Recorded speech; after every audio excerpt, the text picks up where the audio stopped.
श्री गुरवे नमः। धर्मानुरागी श्रोता बंधु, आप सब लोगों का इस कार्यक्रम में हार्दिक स्वागत अभिनंदन है। आइए ज्ञान की कुछ चर्चा करें। उससे पहले गुरुवंदना करते हैं। ओम गुरुर्ब्रह्मा गुरुर्विष्णु गुरुरेव महेश्वरा गुरुरेव परब्रह्म तस्मै श्री गुरवे नमः। अखंडमंडलाकारं व्याप्तं येन चराचरं तत्पदं दर्शितं येन तस्मै श्री गुरवे नमः। मातृवत् लालयित्री पितृवत् मार्गदर्शिका नमो अस्तु गुरुसत्तायै श्रद्धा प्रज्ञायुता चया। ओम श्री गुरवे नमः। भगवान श्री कृष्ण जी का ध्यान करें। ओम वसुदेवसुतं देवं कंसचाणूरमर्दनं देवकी परमानंदं कृष्णं वंदे जगद्गुरुम्। ओम श्री कृष्णाय नमः। सद्बुद्धि की देवी गायत्री का ध्यान करें तथा प्रार्थना करें कि हमारी बुद्धि को सन्मार्ग की ओर प्रेरित करें। ओम भूर्भुवः स्वः तत्सवितुर्वरेण्यं भर्गो देवस्य धीमहि धियो यो नः प्रचोदयात्। बोले वेद माता गायत्री की।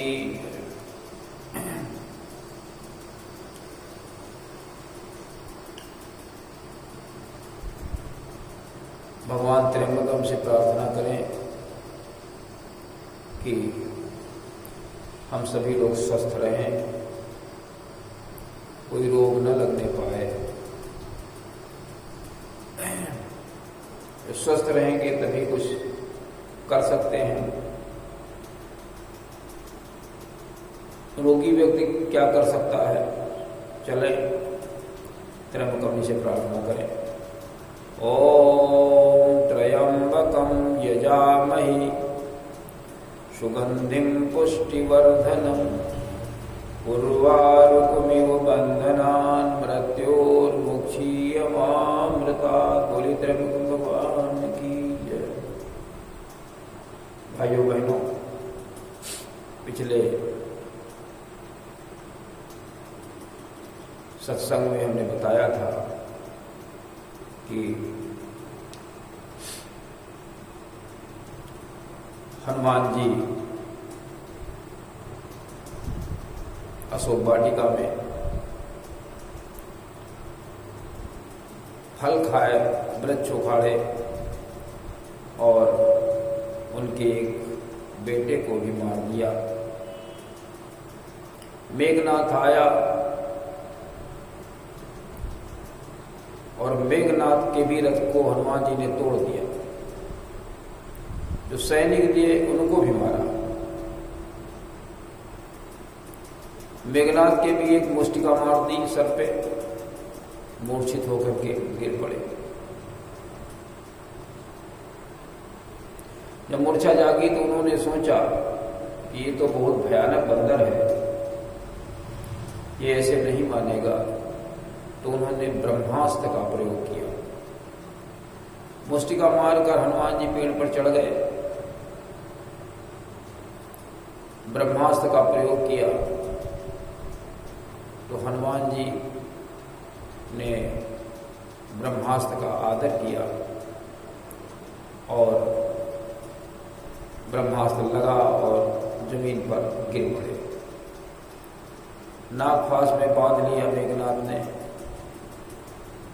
रावण के सामने सभा में प्रस्तुत किया तो रावण उसको देखकर कहता है कि रे बानर, तूने मेरा नाम नहीं सुना? मेरे नाम से दुनिया भर के लोग डरते हैं और तू इतना ढीठ कि हमारे लड़के को भी मारा, रखवालों को भी मारा, पूरी अशोक वाटिका उजाड़ दी। तू किसके बल पर ऐसा कर रहा है? तुझे अपने प्राणों का डर नहीं? तो हनुमान जी कहते हैं कि मैं उन्हीं का दूत हूं जिन्होंने शंकर जी के धनुष को तोड़ दिया, सहस्रार और ताड़कों को मार डाला, खरदूषण तिसरा और बाली का वध कर दिया। मैं उनका दूत हूं। और जिसके इनके थोड़े से के बल से तुमने चराचर को जीत लिया,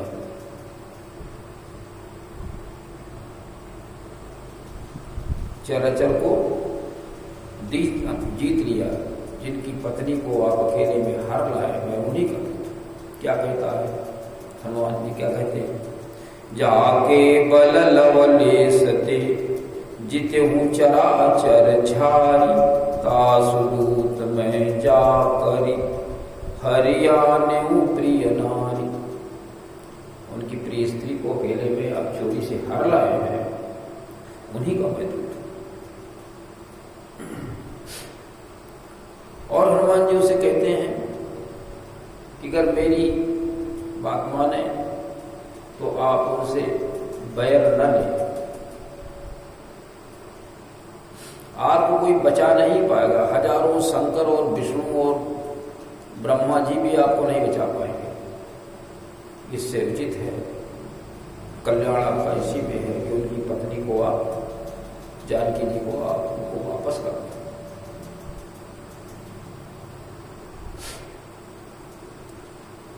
क्या कहते हैं? जाके डरयति काल डराई, जो सुर असुर चराचर खाई, तासो बैर कबहु नहीं कीजे, मोरे कही जान की दीजे। जिनके डर से काल भी डरता है, जो सुर असुर चर अचर सभी को खा जाता है, वो भी उनसे डरता है। इसलिए हम कहते हैं उनसे बैर न करें, जानकी जी को वापस कर दें। और एक बात बता दें कि मैं पैर रोक करके कहता हूं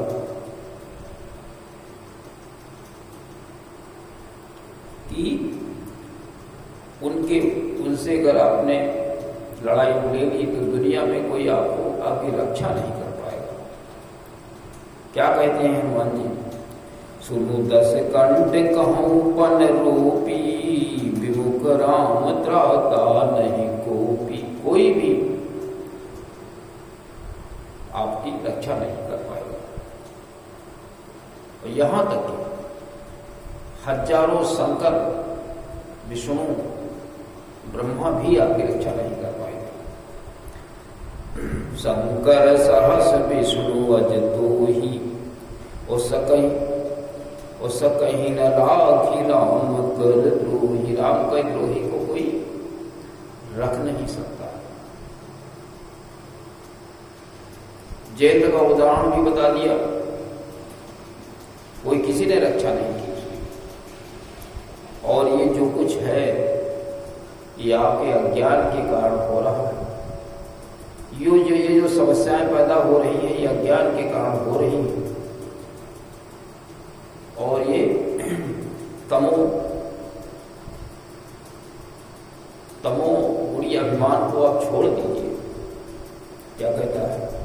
मोह मूल बहुशूल पद, ओ त्यागहु तम अभिमान, बजहु राम रघुनायक, कृपा सिंधु भगवान। कृपा के सिंधु हैं और उनके बताए हुए रास्ते पर चलो।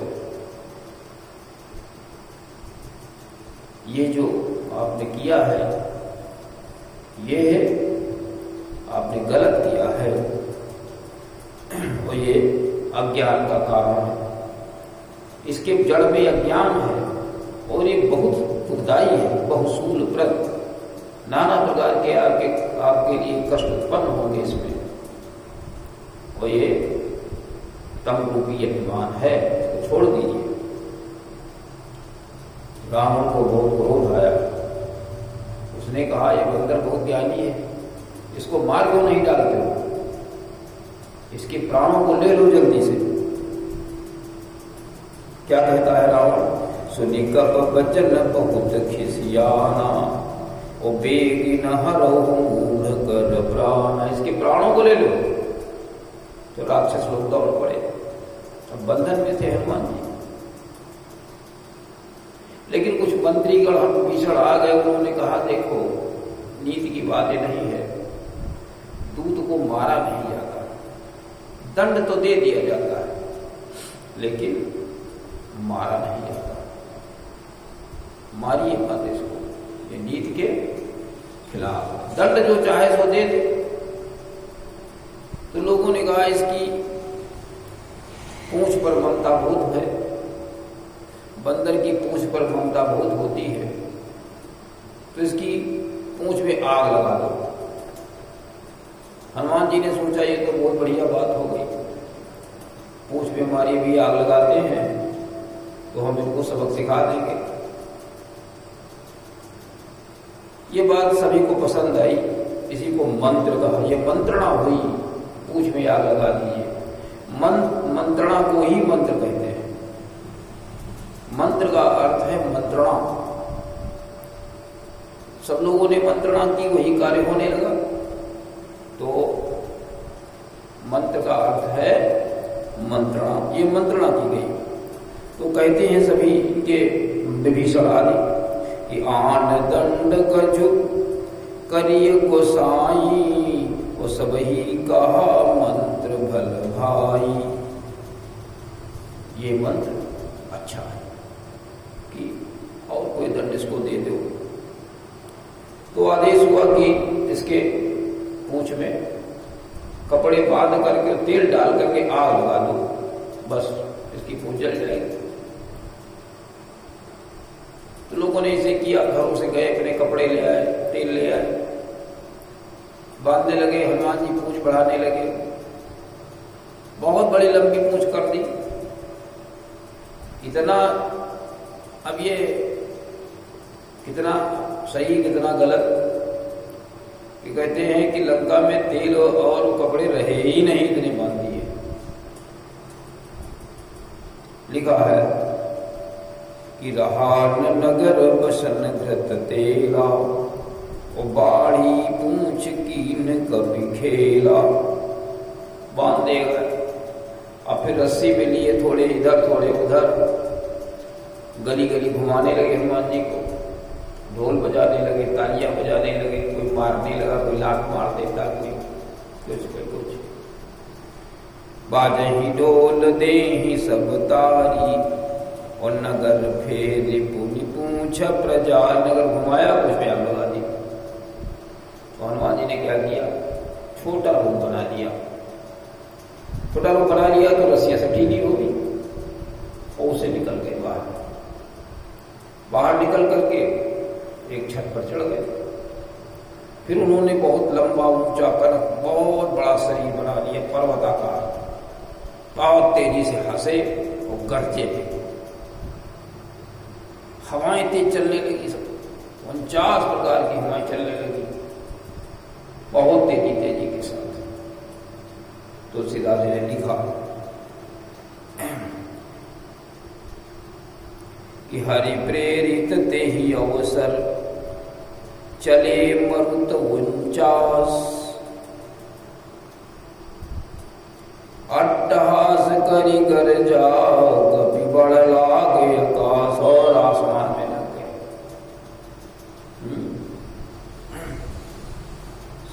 पहले तो लोगों ने ढोल बजाया, तालियां पीटी, मारा पीटा। हनुमान जी ने कहा ठीक है, अब इसका अभी हम बदला चुका रहे हैं, कर्ज ब्याज के साथ में।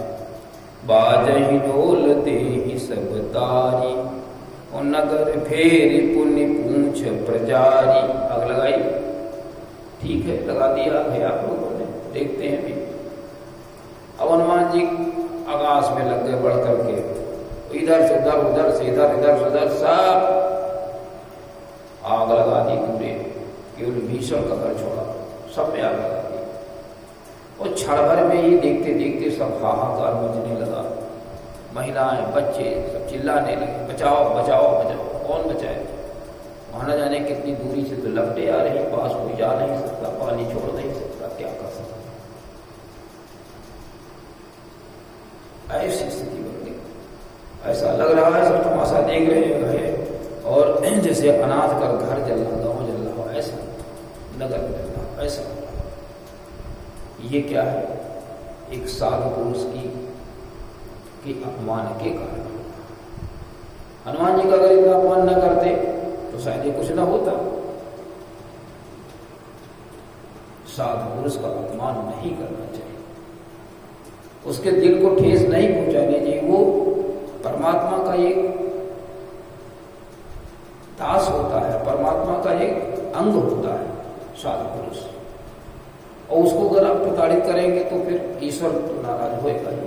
जिसका दूत है वो नाराज हो ही जाएगा।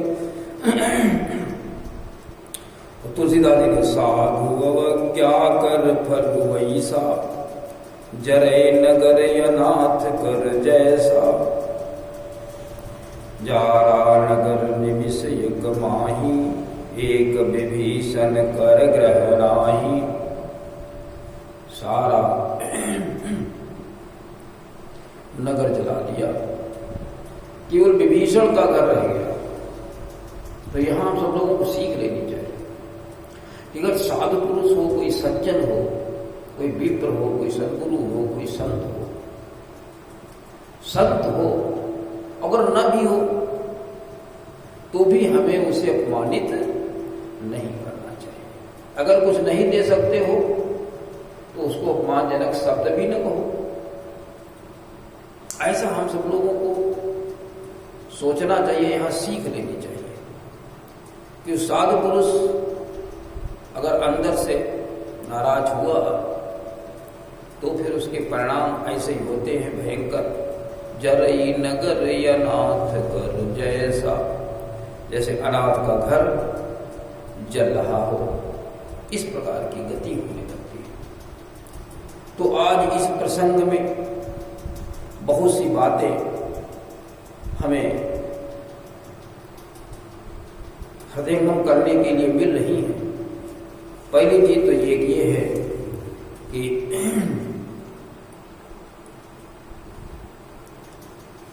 पहली चीज तो ये है कि मोह, अज्ञान जो है सारे सूलों की जड़ है।